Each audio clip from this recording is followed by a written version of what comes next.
Now that you have learned about adjusting journal entries, it is time to learn about the adjusted trial balance. The adjusted trial balance is similar to the trial balance but involves adding a small number of accounts and posting the updated account balances. So let's jump right in. An adjusted trial balance proves the equality of the total debit balances and the total credit balances after adjustments.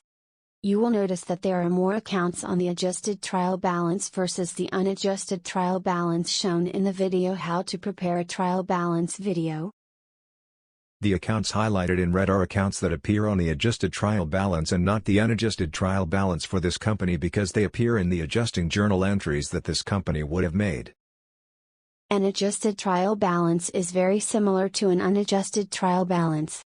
The account accumulated depreciation comes from adjustments made to the depreciation account when accounting for any depreciation from our equipment.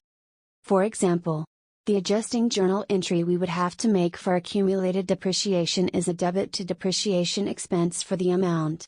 The depreciation expense account is shown in red on the adjusted trial balance in this example.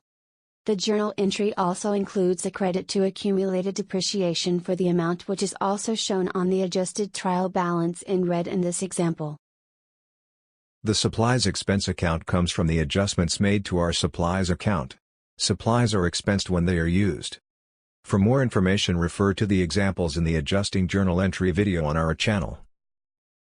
The insurance expense account comes from the journal entry to adjust the prepaid insurance account.